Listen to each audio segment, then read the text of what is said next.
Pasamos a la parte central de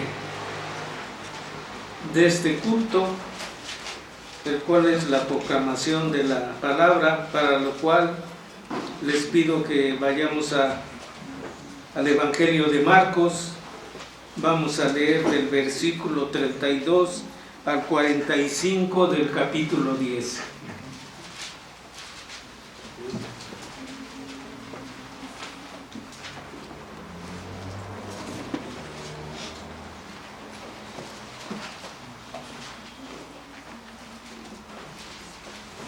Cuando lo tengan a la vista, por favor, de pie, leemos desde luego los que puedan estar de pie.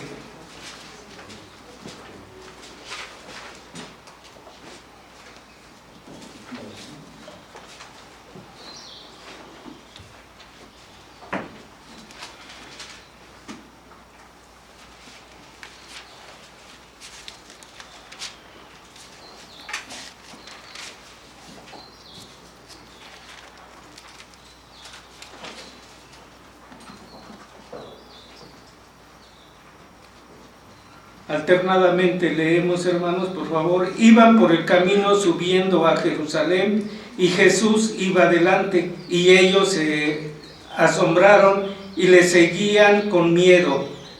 Entonces, volviéndose a tomar a los 12 aparte, les comenzó a decir las cosas que les había de acontecer. He aquí subimos a Jerusalén, y el Hijo del Hombre será entregado a los principales sacerdotes y a los escribas, y le condenarán a muerte, y le entregarán a los gentiles. Y le encarnecerán, y le azotarán, y escupirán en él, y le matarán, mas él al tercer día resucitará. Entonces Jacobo y Juan, hijos de Zebedeo, se le acercaron diciendo: Maestro, queríamos que nos hagas lo que pidiéramos. Y él les dijo: ¿qué queréis que os haga? Ellos le dijeron: concédenos que en tu gloria nos sentemos el uno a la derecha y el otro a tu izquierda. Entonces Jesús les dijo: ¿no sabéis lo que pedís?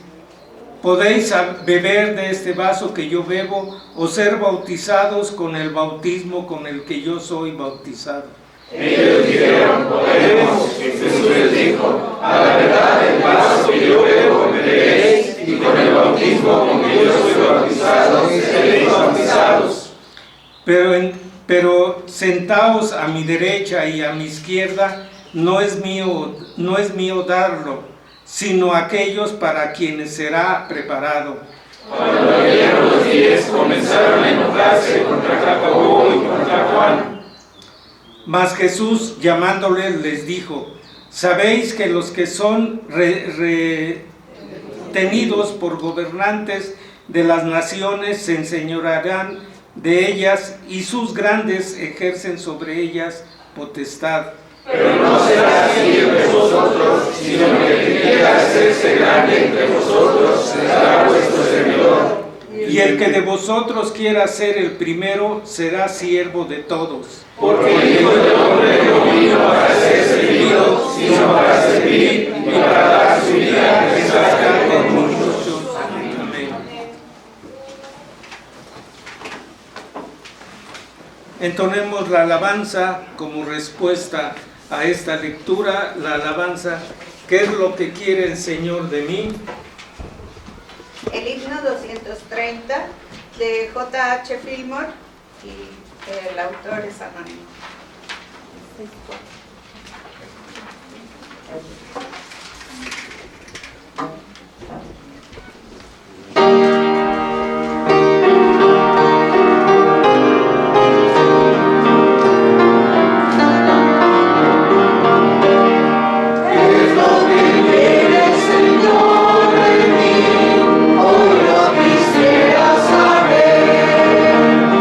¿Dónde está el sitio donde debo ir?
así de pie, recibamos a nuestro pastor que trae el mensaje, el liderazgo como servicio.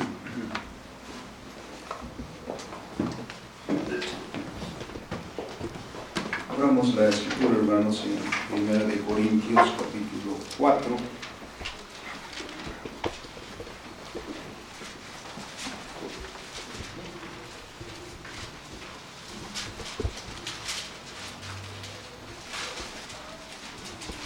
Vamos a leer los primeros 4 versículos. 1 de Corintios 4, 1 al 4. Hagámoslo juntos. Unámonos en la lectura. Dice la palabra del Señor: Así pues, tengan los hombres por servidores de Cristo y administradores de los misterios de Dios. Ahora bien, se requiere de los administradores que cada uno se haga fiel. Y yo ningún poco tengo de ser juzgado por vosotros o por tribunal humano, ni aun yo me juzgo a mí mismo, porque aunque de nada tengo mala conciencia, no por eso soy justificado, pero el que me juzga es el Señor. Amén. Bendito y soberano Señor, hemos cantado cánticos elevando nuestro corazón, Señor, porque nos has redimido, nos has llamado para ser tu pueblo, nos has santificado, Señor, para hacerlo, y nos has llamado para escuchar tu palabra. Hemos leído, Señor, este pasaje, lo mismo que en el evangelista Marcos, que en el capítulo 10 hemos leído un pasaje también. Te rogamos, Señor, que tú nos guíes en la explicación de esta tu palabra y sea de edificación para tu pueblo. Te lo suplicamos, Padre, en el nombre de Cristo Jesús. Amén. Amén. Tomamos nuestros lugares, amados hermanos.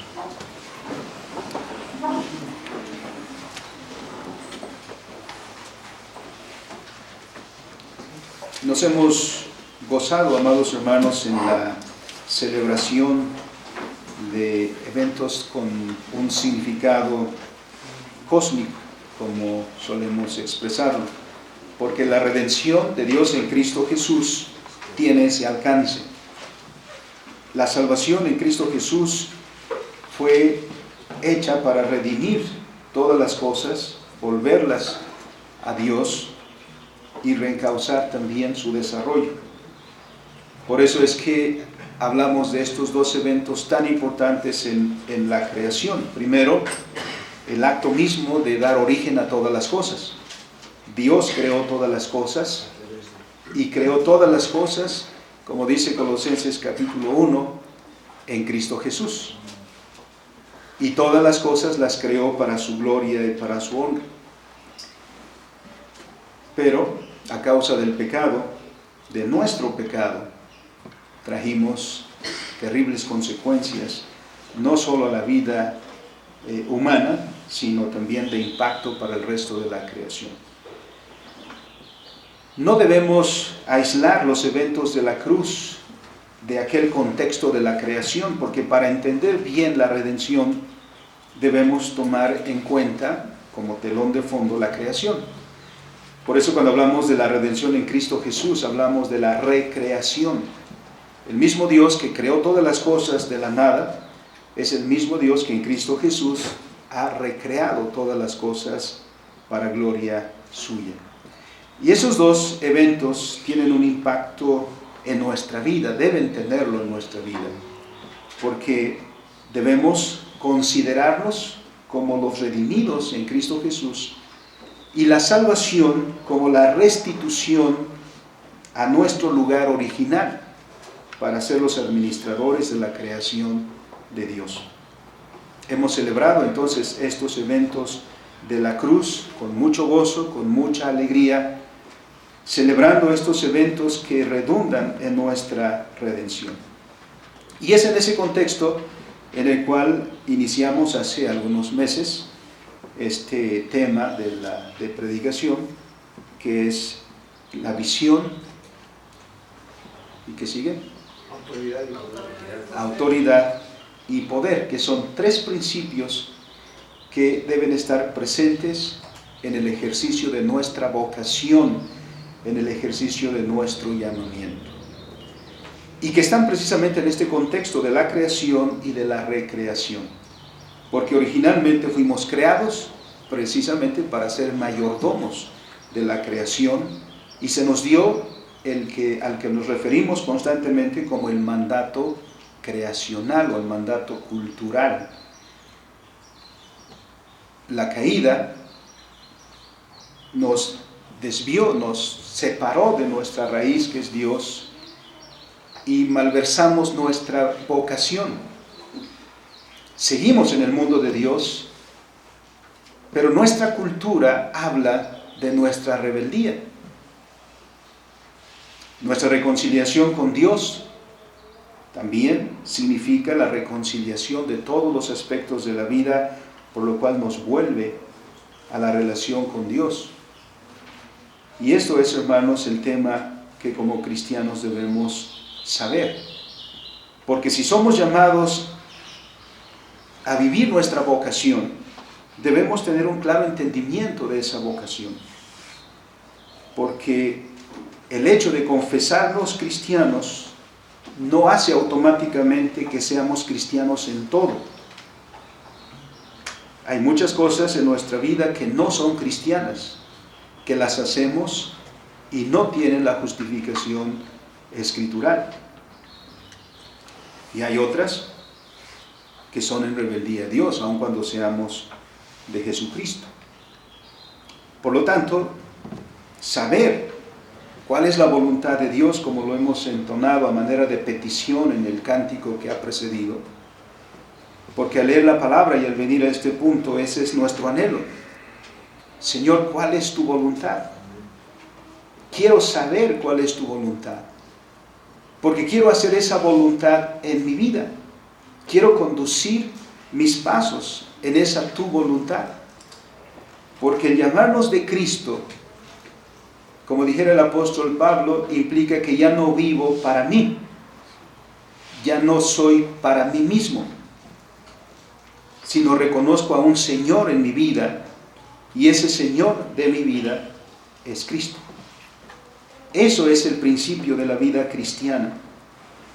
Por eso sería un contrasentido si siendo o diciéndome cristiano, yo quiero hacer mi voluntad y no la de mi Señor. Y en ese andar entonces no daríamos la gloria a Dios, sino buscaríamos nuestra propia gloria. Cuando lo que es el propósito de toda nuestra existencia es precisamente dar la gloria solamente a nuestro Dios. En este punto, como hemos leído, hermanos, en Marcos capítulo 10, retrocedemos un poquito en la lectura, porque la semana pasada leímos de este mismo evangelio, pero más adelante, ya casi la conclusión de este libro. Retrocedemos un poquito en los capítulos para leer y estudiar este episodio que ya hemos leído en el capítulo 10, en el que el Señor se encamina precisamente a Jerusalén, donde tendrán acontecimiento o verificación los eventos de los cuales ya hemos hablado en los días que nos han precedido. Como dice el texto, el Señor dirigiéndose allá no le oculta a sus discípulos la razón de su caminar hacia Jerusalén. Él les explica, les dice claramente cuál es el propósito de subir a Jerusalén, ahí en los versículos 33 y 34. Subimos a Jerusalén, dijo, y el Hijo del Hombre será entregado a los principales sacerdotes y a los escribas, y le condenarán a muerte y le entregarán a los gentiles, y le escarnecerán, le azotarán y escupirán en él y le matarán, mas al tercer día resucitará. Y en ese encaminarse hacia Jerusalén, a la ciudad, que no era la primera vez que estarían ahí, se dirige el Señor y sus discípulos. Ya hemos mencionado la entrada triunfal, hemos celebrado la entrada triunfal, hemos celebrado la Pascua, la crucifixión del Señor y la resurrección del Señor en los eventos de los días previos. Y centrándonos en este punto, hermanos, hay un tema que tiene que ver con el liderazgo, un poco. Y este es un tema interesante porque en el desempeño de nuestro deber cristiano debemos saber identificar qué es lo que quiere el Señor que hagamos. A veces estamos confundidos sobre nuestra propia vocación y no seríamos los únicos. En la iglesia de Corinto, por ejemplo, los que tienen el don de profecía quieren hablar en lenguas, los que tienen el don de lenguas quieren enseñar, los que enseñan quieren repartir, los que repartir quieren sanar. Y se crea un conflicto en el cual Pablo entonces interviene y dice, hermanos, cada uno según el don que Dios le ha dado. El que tiene el don de la enseñanza, enseñe. El que tiene el don de profecía, profetice. El que tiene el don de repartir, hágalo con liberalidad. Y cada uno en la vocación, enseñándonos que todas estas vocaciones vienen de Dios y no son para competir entre nosotros, porque esa es una característica muy de nosotros, que competimos. Ponemos a competir nuestros talentos, a ver quién es mejor, a ver quién es superior. Alardeamos de los dones que tenemos. Alardeamos haciendo menos a los demás. Y perversamente. Cuando Pablo dice que somos un cuerpo en Cristo, y este cuerpo en Cristo no es la iglesia institucional, sino se refiere a la restauración de la vocación de la humanidad, porque de principio Dios hizo a la humanidad para ser un todo orgánico. La iglesia es la humanidad redimida, pero de principio todos los dones, todas las vocaciones que Dios da se enraizan en una sola, que es la vocación general que todos tenemos de ser mayordomos de la creación. Por eso es muy necesario que compartamos muy bien nuestra visión, una clara visión sobre el ejercicio de nuestra mayordomía, porque también hablando de liderazgo, a veces reducimos mucho el concepto de liderazgo cristiano. Y me refiero a esto, porque cuando hablamos de liderazgo cristiano, es muy posible que nuestro enfoque esté hacia las vocaciones eclesiásticas. Es decir, los liderazgos cristianos es el pastorado, el evangelista, el misionero, el director de la alabanza. Todo lo definimos en términos de lo que es eclesiástico. Y esa es una limitación muy grande. El liderazgo, Dios lo ha dado a todo ser humano. Todos nosotros somos líderes, solo que en campos diferentes, solo que en ámbitos diferentes. Debemos mirar así, por ejemplo, el ser padres. El ser padres no es solo un mero hecho biológico por engendrar a nuestros hijos. Ser padres es una vocación que Dios nos ha dado. Ser hijos también, por eso es que el mandamiento que hemos recordado hoy en nuestro catecismo va en ese sentido. Dice, padres, no exasperéis a vuestros hijos, pero también dice, hijos, obedeced a vuestros padres, porque esto es bueno, porque esto es lo que ha establecido el Señor. Y este es un pequeño ejemplo de todas las vocaciones que Dios nos da a cada uno de nosotros. Entonces no necesitamos ser pastor para servir a Dios, no necesitamos ser evangelistas para decir estoy en servicio a Dios, no necesitamos ser directores de la alabanza para decir yo sí sirvo al Señor. Porque la vida misma de origen fue creada para servir a Dios. ¿O cuál es el fin principal que nos dice Eclesiastés capítulo 12? Teme a Dios y guarda sus mandamientos. Teme a Dios y guarda sus mandamientos. Y esto es el todo del hombre. El sea lo que haga el hombre, debe observar siempre la voluntad de Dios. Así que, ¿qué es lo que quiere el Señor de mí? No es qué quiere el Señor de mí el domingo. ¿Qué quiere el Señor de mí en la escuela dominical?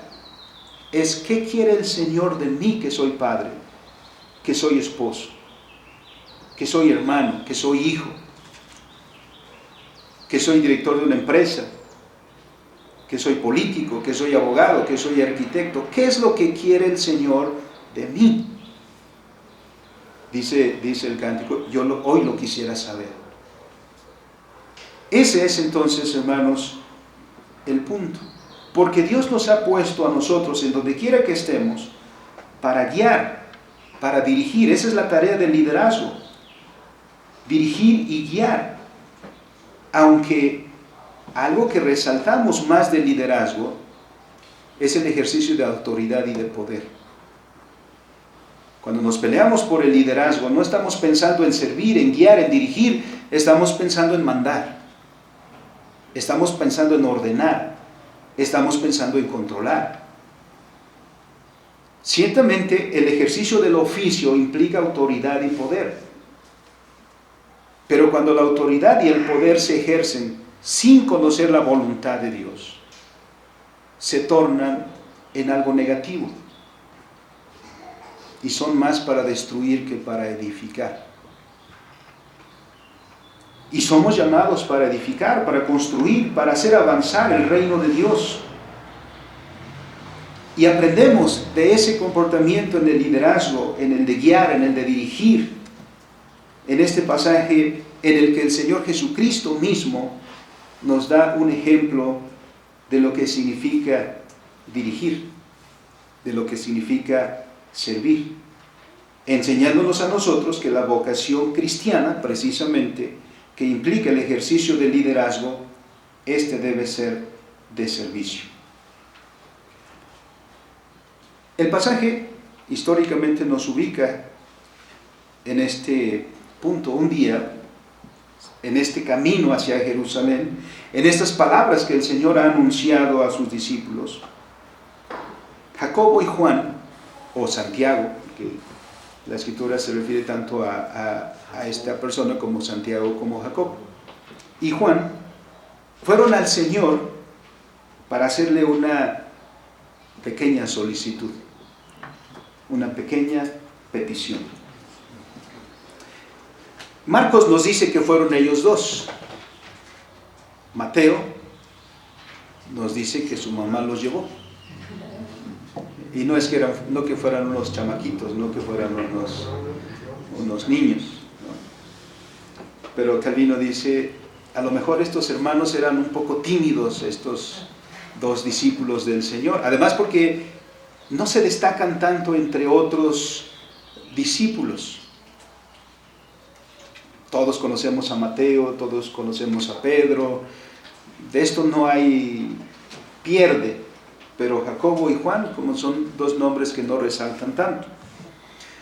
Así que probablemente, dice Calvino, estos fueron y le dijeron a su mamá, pues, ¿no? Porque su mamá sí fue directamente al Señor y le hace directamente la petición, nos dice el texto. Así que ellos quizá por un poco de timidez no quisieron hacer la petición directamente al Señor, así que su madre intervino con audacia por ellos, se acercó al Señor y les dice en la narración de Mateo que la madre fue la que dijo al Señor, Señor, que cuando vengas en tu reino, uno de estos mis hijos esté a tu diestra, el otro a la siniestra, uno a la derecha, otro a la izquierda. Pero parece ser que la iniciativa era de ellos. Porque cuando el Señor responde, no responde a la mujer, sino que se dirige a estos dos discípulos. ¿Qué es lo que motiva esta petición? Ellos escucharon que el reino del Señor viene. Y es digno de notar esto, que ellos, para hacer esta petición, estaban enfocándose en la próxima venida de su reino, o el establecimiento del reino de nuestro Señor. Recuerden que constante en la predicación del Señor era el reino de los cielos se ha acercado. Las parábolas que predica nuestro Señor son parábolas del reino. El reino de los cielos es semejante a, y constantemente nos hace esa referencia. Y es digno de notar entonces que la petición de estos discípulos está impulsada por esta próxima venida del reino o establecimiento del reino del Señor. También es notable que hagan esta solicitud máxime las circunstancias en las cuales están, porque no son las más halagüeñas, no es que todo se esté dando para que el Señor Jesús sea entronizado. El Señor Jesucristo acaba de decir, vamos a Jerusalén, y en Jerusalén, miren todas las cosas que van a suceder al Hijo del Hombre. Pero lo que sí entonces es que estos dos discípulos tienen muy presente la enseñanza de su maestro, porque central a la enseñanza de su maestro es el reino de los cielos. Sin duda que hay un ejemplo de fe aquí. Son sinceros estos dos hermanos en su adhesión a Cristo, pero probablemente, como hemos dicho, no son tan destacados en el círculo del Señor, en el círculo más cercano, que se sienten atraídos entonces por una ambición perversa y se angustian profundamente el pensar que pueden seguir en esa situación sin trascender mucho y quieren por lo tanto aprovechar la oportunidad acercándose al Señor y pidiéndole al Señor que les conceda lo que están pidiendo. Que uno dice en el versículo 37, concédenos que en tu gloria nos sentemos el uno a tu derecha y el otro a tu izquierda. Ahora, no era una cuestión meramente, hermanos, de lugar. Sentarse en el reino, el rey, y sentarse a la derecha o a la izquierda del rey, no era una mera cuestión de ubicación. Es lo que significan. Son lugares de autoridad, son lugares de señorío. Ellos querían tener autoridad, querían ejercer señorío en el reino de nuestro Señor Jesucristo. Y esa es su petición. Así, por ejemplo, lo vemos en el Antiguo Testamento con José. José fue distinguido con el anillo de Faraón, con la vestimenta de Faraón, con el carruaje de Faraón. Lo mismo Mardoqueo. En el libro de Esther, como nos lo narra, Mardoqueo fue distinguido. Y así como José fue el segundo de Faraón, o solo la autoridad después del Faraón, y Mardoqueo, el gobernante de más autoridad después del mismo rey. Eran ejercicios de autoridad. Eso es lo que buscan. Antes de que sucediera otra cosa, se adelantaron a los demás.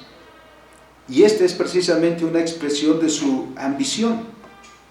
Antes de que Mateo, antes de que Pedro, antes de que Andrés, antes de que Juan, antes de que los demás se acercaran al Señor, ellos se acercaron al Señor. Pues se imaginaron un reino en su venida y desearon de ese reino del Señor tener los más altos cargos. Ahora, no es que los otros fueran mejores, porque en cuanto los demás se dieron cuenta, dice el versículo 41, cuando lo oyeron los otros 10, ¿por qué se enojaron?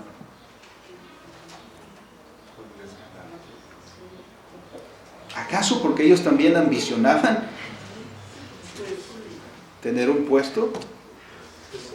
¿Acaso porque ellos también querían tener autoridad, dominio? Se enojaron contra estos dos siervos. ¿Cuál es la respuesta a nuestro Señor? Primero, versículo 40. Desde el 39. A la verdad del vaso que yo bebo, beberéis, y con el bautismo con que yo soy bautizado, seréis bautizados. Pero el sentaros a mi diestra y a mi izquierda no es mío dar. La respuesta del Señor es en estos términos: no se los puedo dar. Yo no puedo determinar eso. ¿Por qué estas palabras? Podríamos decir, bueno, pero ¿qué no es el Señor Jesucristo Dios mismo? ¿No es Él el Rey de Reyes y Señor de Señores? ¿No puede tomar esa determinación de quién se sienta a su derecha, quién se sienta a su izquierda? Pero hay una cosa que el Señor está señalando: que el Señor mismo está en el cumplimiento de un oficio. Y los que están alrededor deben mirar al Señor Jesucristo en el ejercicio de su oficio. Porque hay otro episodio en la misma vida de nuestro Señor Jesucristo en su ministerio, dos hermanos también que estaban en pleito por la herencia. Entonces viene uno de ellos al Señor Jesucristo y le dice: Señor, haz que mi hermano comparta la herencia conmigo. Y el Señor dice: ¿quién me ha puesto a ustedes como juez? Esta persona no estaba mirando al Señor Jesucristo, y no es que el Señor Jesucristo no pudiera arreglar ese problema, pero el Señor dice: no estás viendo claramente quién soy. El Señor estaba en el ejercicio de su oficio, porque el Señor tampoco cumplió todas las peticiones de milagros. ¿Por qué? Porque no era un milagrero, porque no quería que lo vieran como el curandero, porque no quería que lo vieran como el que arregla los problemas familiares, el que arregla los problemas sociales.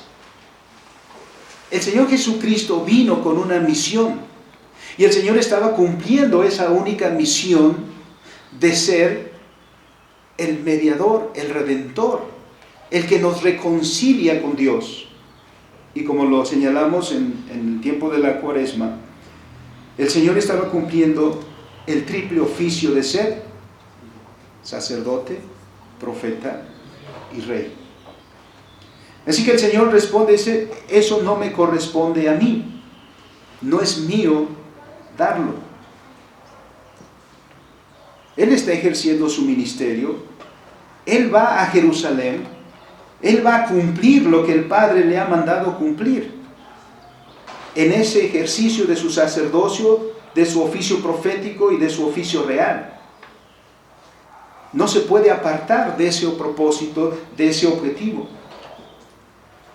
Por eso no puede, Él responde: no me corresponde a mí determinar quién se sienta a mi diestra, quién se sienta a mi izquierda. Además, porque en Mateo 28, 18, después de la resurrección, el Señor Jesús mismo dice: toda potestad me ha sido dada. El mismo Señor Jesucristo recibe el reino que le da su Padre. En el cumplimiento de su oficio, hasta que el mismo Señor Jesucristo dice que llegará el momento en el que Él mismo entregará el reino a quien se lo dio, al Padre, en la culminación del tiempo. Así que el Señor está en el ejercicio de su oficio, y no debemos perder de vista este principio. Él es el Señor Jesucristo, Él es la palabra encarnada, Él es el que nos reconcilia con el Padre, y no debemos usar al Señor Jesucristo para nuestros caprichos personales. Hay mucho, de repente, ese pensar, aún entre los que se dicen cristianos. Seguir a Cristo, no por el interés del reino de Cristo, sino por el interés personal. Y por eso seguimos a Cristo hasta que nos conviene. Cuando Cristo ya no hace lo que nosotros queremos, entonces, ¿ya para qué lo seguimos? Muchos abandonaron al Señor por eso. Porque el Señor Jesucristo no está para cumplir nuestros deseos. No son nuestros deseos, nuestros anhelos, lo que ha de dirigir la obra de Cristo. Lo que dirige al Señor Jesucristo y el ejercicio de su ministerio es la voluntad del Padre, como lo dejó de manifiesto en Getsemaní, en los momentos más álgidos de ese caminar hacia la cruz. Él se rindió a la voluntad del Padre, diciendo, no se haga lo que yo, sino lo que tú. Y es de nosotros también el someternos a la voluntad del Padre, porque somos nosotros llamados a servir a Dios, no a pensar que Dios va a servir a nosotros. Porque de repente hay mucha gente que dice, yo le pedía al Señor otra casa y el Señor me dio otra casa. Yo le pedí al Señor otro carro y el Señor me dio otro carro. Yo le pedí al Señor unas vacaciones por Europa y el Señor me dio unas vacaciones por Europa. Qué bueno que el Señor da bendiciones. El Señor abre y dice que abrirá las puertas de los cielos y derramará bendiciones hasta que sobreabunden. Pero nuestro caminar con Dios no lo gobierna nuestro capricho. No está Dios para servirnos a nosotros, sino que nosotros somos para someternos a la voluntad de Dios. Eso es lo primero que deben pensar. Segundo, dice en la respuesta que aquellos lugares están preparados. Él no sabe, lo está diciendo en esos términos, porque no le corresponde a Él, sino a aquellos para quienes está preparado. Otra vez, esto nos dice que hay alguien más que decide sobre esos lugares y sobre quienes están para sentarse en esos lugares. Y el Señor Jesucristo dice, eso no es mío. No es porque el Señor Jesucristo esté impedido, no es porque el Señor esté limitado, sino porque el Señor está apuntando a su oficio. Y cuando alguien está en oficio, su autoridad se limita por el ejercicio del oficio. Porque nadie tiene autoridad absoluta, sino solo Dios. Nuestra autoridad está limitada para el ejercicio de nuestro oficio. Y el Señor Jesús es lo que está revelando aquí. Así que señala entonces que el oficio es un don dado por Dios, no es una adquisición propia. Y esos lugares de ejercicio de autoridad no son por derecho nuestro, sino por vocación, por llamamiento, por designación de Dios. Y si vemos en las Escrituras, hermanos, tenemos muchísimos ejemplos. ¿Por qué Moisés dirigió al pueblo de Dios en su liberación, en su transcurrir en el desierto? ¿Se inscribió Moisés? Moisés dijo, yo quiero ser. Dios lo llamó. Saúl. ¿Por qué Saúl fue rey de Israel? ¿Acaso se abrió una vacante y dice, Israel necesita un rey? ¿Quién se apunta? Al contrario, se escondió. Cuando llegado al punto de la coronación, quién sabe por dónde andaba, lo anduvieron buscando porque no lo encontraban. Rehuía a ese punto. Salomón no buscaba el ser rey. David, en la dirección que el Señor le había dado, había recibido la promesa de que Salomón heredaría el trono. Estos hombres que están aquí en el círculo cercano del Señor Jesucristo, ¿ellos quisieron ser discípulos del Señor? El Señor los llamó. El Señor los nombró. En todos los dones, como dice el apóstol Pablo a los Corintios, ¿quién es el que llama? Dios. ¿Quién es el que da los dones? Dios. ¿Quién es el que da la autoridad para el ejercicio? Dios. Nosotros no por derecho propio hemos tenido o tenemos la vocación que tengamos. Hemos de tener presente que esa tarea nos ha sido asignada por Dios. Y eso desde el principio, si vemos al origen de todas las cosas.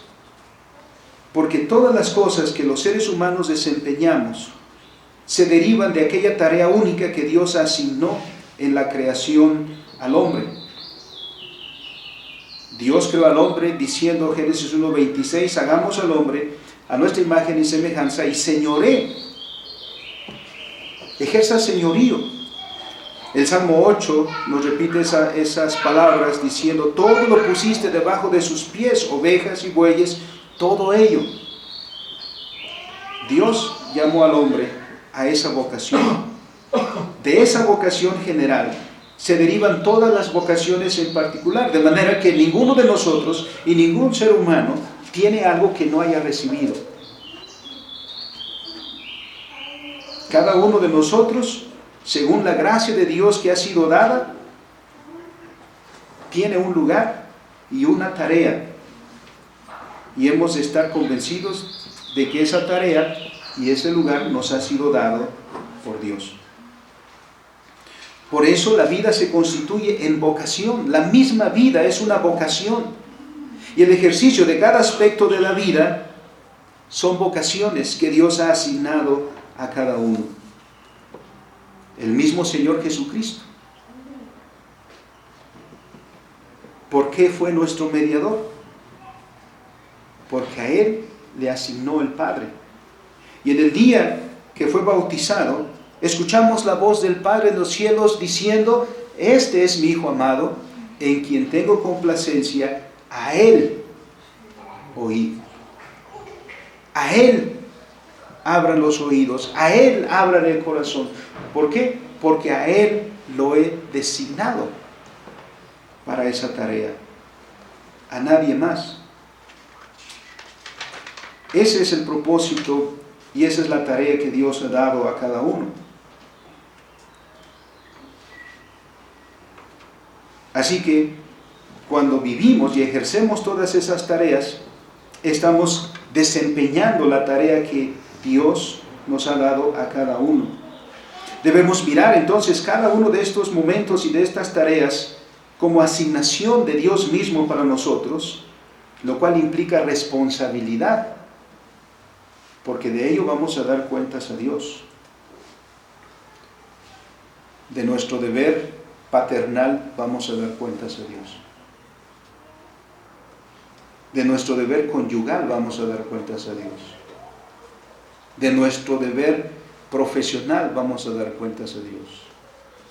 En una, vamos a dar cuentas a Dios de la vida misma. ¿Qué hiciste con la vida, con los talentos, con los dones que Dios te asignó?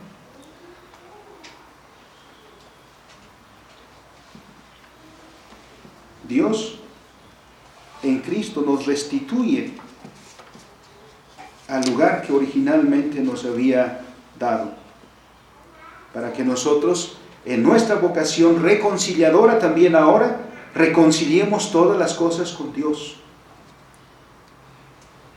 Nos toca a nosotros reconciliar todo lo que somos, todas las áreas de nuestra vida, todas las tareas. Esa es nuestra vocación, ese es nuestro llamado, del cual delante de Dios daremos cuenta. Miren el contraste en el versículo 42. Jesús, llamándolos, les dijo, ahora reúne a todos. A los 2 que hicieron la solicitud, a los restantes 10 que se enojaron, porque a todos ha de dar esta orientación. Sabéis que los que son tenidos por gobernantes de las naciones se enseñorean de ellas, y sus grandes ejercen sobre ellas potestad. Pero entre ustedes no será así. Desde el punto de vista no cristiano, la lucha por el liderazgo es una lucha de poder, es una lucha de autoridad. ¿Para qué quieren poder? ¿Para qué se pelean por la autoridad? Para mandar.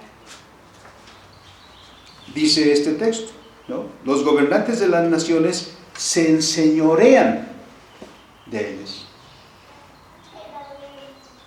habido en la historia de las naciones dictadores. Hacen su voluntad como quieren. ¿Y quiénes son los que sufren? El pueblo.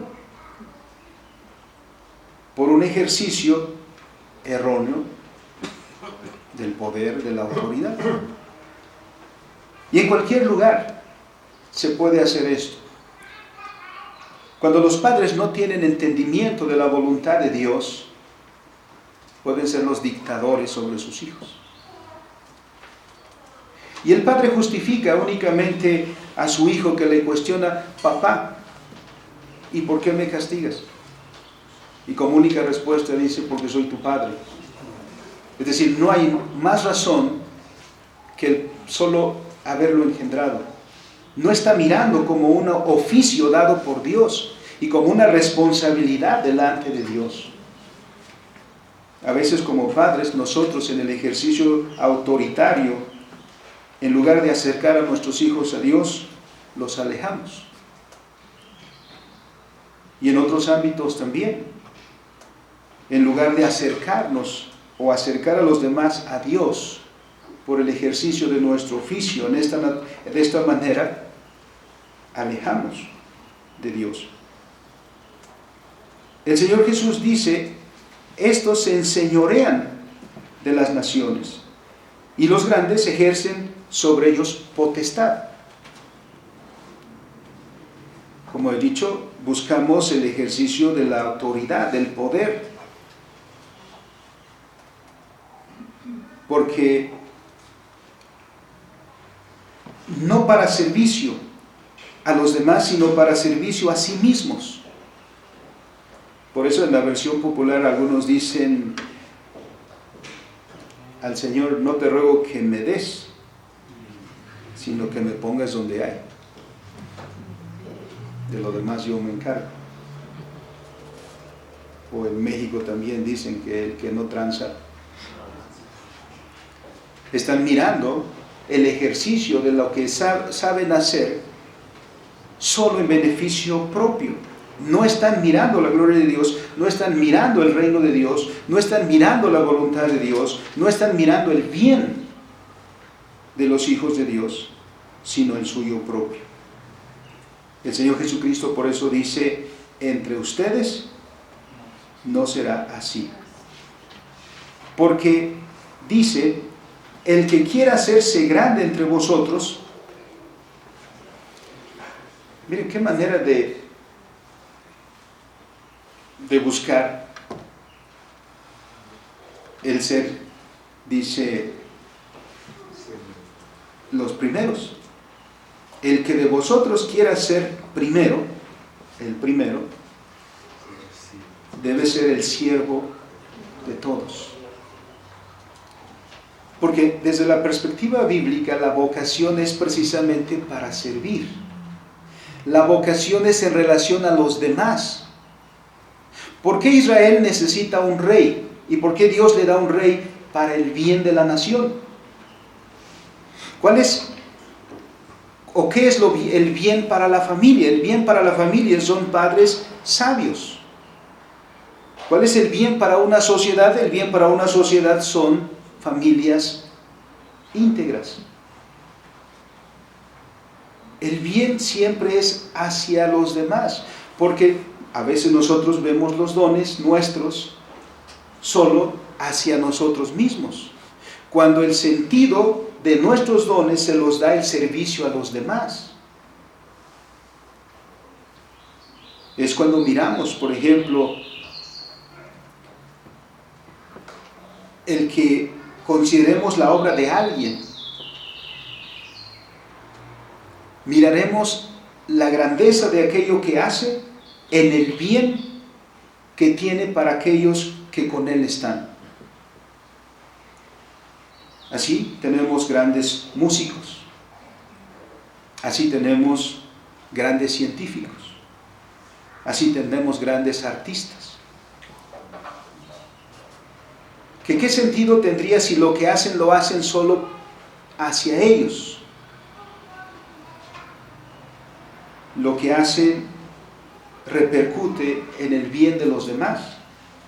en el deleite de sus prójimos, en el bienestar de sus prójimos, en la salud de sus prójimos. En este caso que tenemos en las Escrituras, el mismo Señor Jesucristo nos da un ejemplo en San Juan capítulo 13, dentro de los mismos eventos también que preceden a la cruz. Y nos hemos referido a Él antes, porque cuando se reunieron el Señor Jesús y sus discípulos para celebrar la Pascua, normalmente en las reuniones como estas, el anfitrión se aseguraba de que a todos los que había invitado, a la entrada había un siervo que lavaba los pies de los invitados, porque estos venían de largas jornadas, una larga caminata, y para entrar a la casa el anfitrión tenía esta deferencia para los invitados.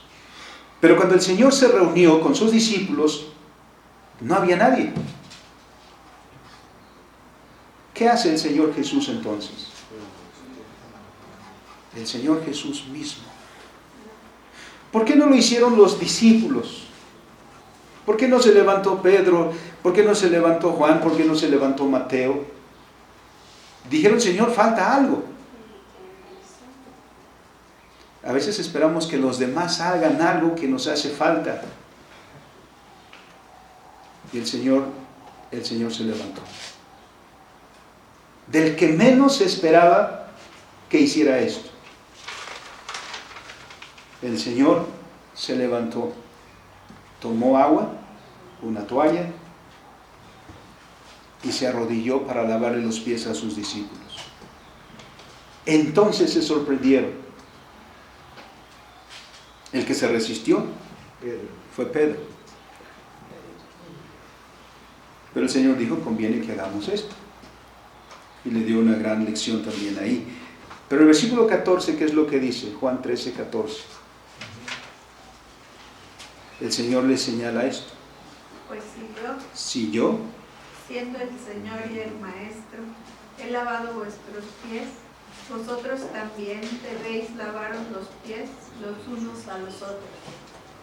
si yo, siendo vuestro Maestro. Versículo 45 de Marcos 10. Porque el Hijo del Hombre no vino, está en el ejercicio de su oficio, no vino para servir, ser servido, sino para servir. Y eso es lo que conduce el ministerio del Señor, eso es lo que conduce todo lo que el Señor hace, que vino a cumplir un objetivo, un propósito que le asignó el Padre. Y por eso dice, no he venido para ser servido, sino he venido para servir y para dar su vida en rescate de muchos.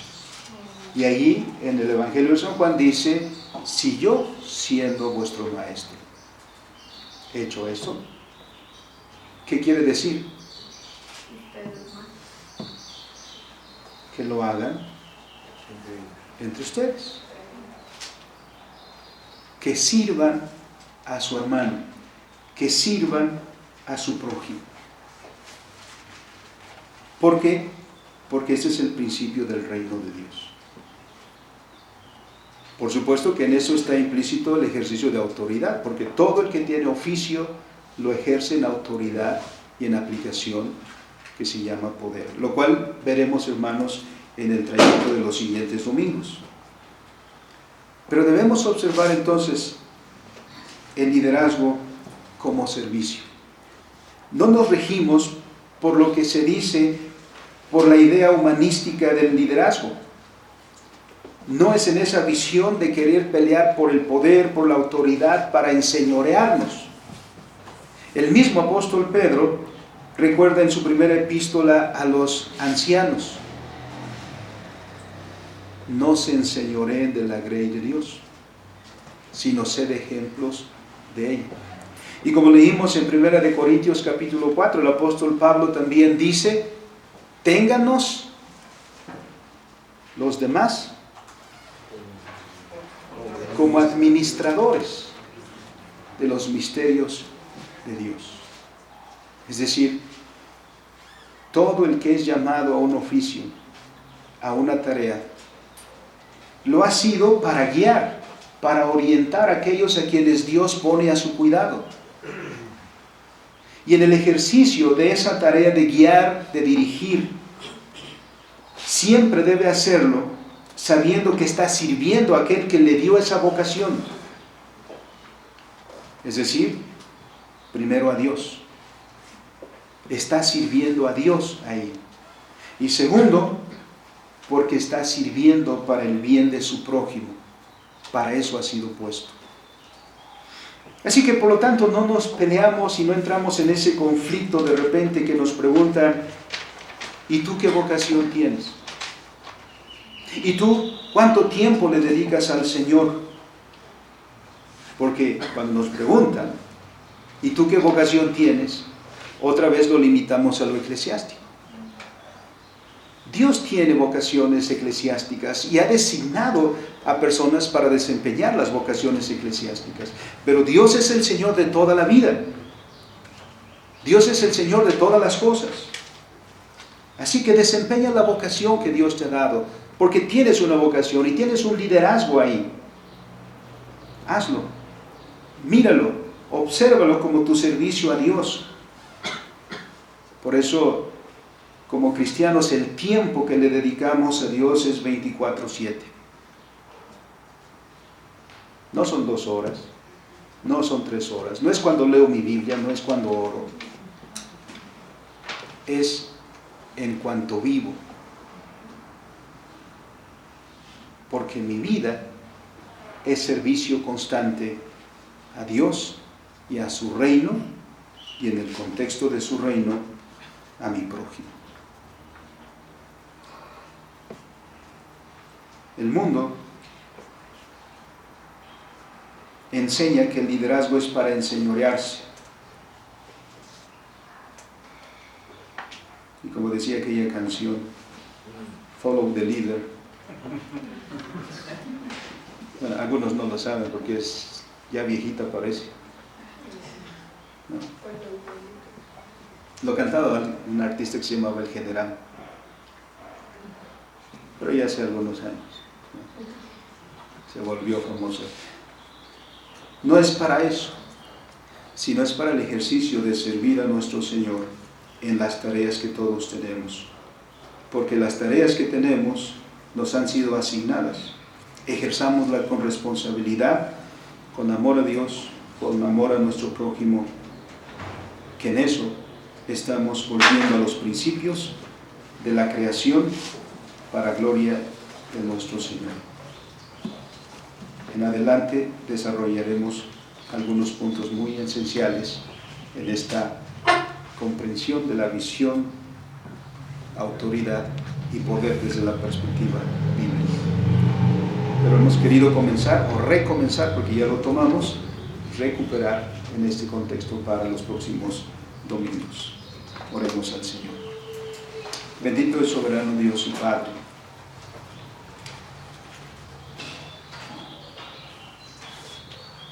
Quizá no han sido solamente Jacob y Juan, o Jacobo y Juan, que se han acercado diciendo, Señor, quiero tener un lugar preponderante en tu reino. Quizá también hemos sido nosotros. Señor, dame un lugar que me vuelva visible, que me dé autoridad, que me dé señorío. Pero lo hemos hecho más bien en interés propio, buscando nuestro propio bien, nuestro propio provecho. Y no mirando, Señor, como una tarea de servicio. Y quizá esto encausado por lo que escuchamos constantemente de los líderes en los ámbitos de la sociedad en la cual vivimos, en los que se hace resaltar el poder, el carisma,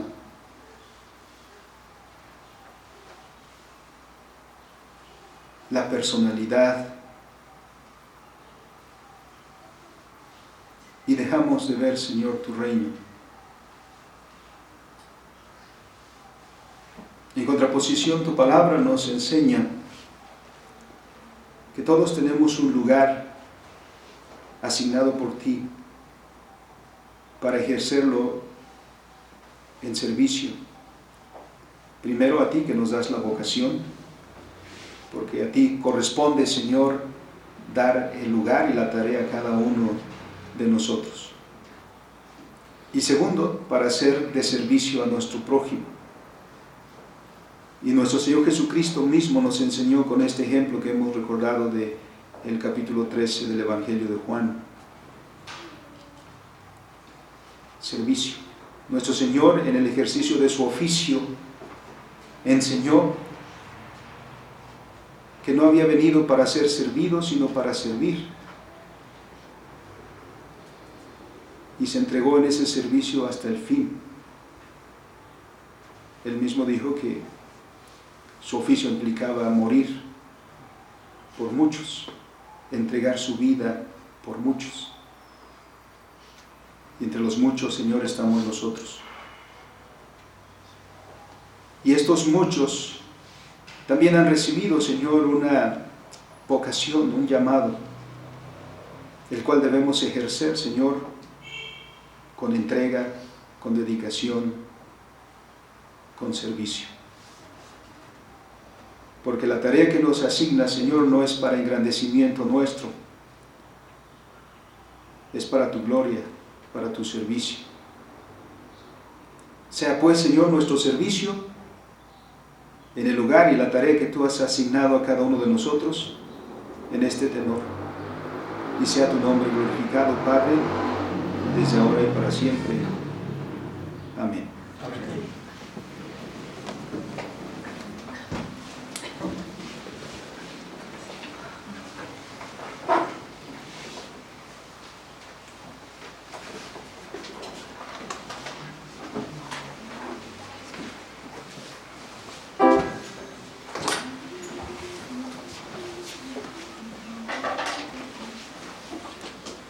Respondamos a este mensaje entonando la alabanza: oíd, oíd lo que nos manda el Salvador, que es el número 232 de la 10ª parte, la Iglesia, su misión y servicio, 232.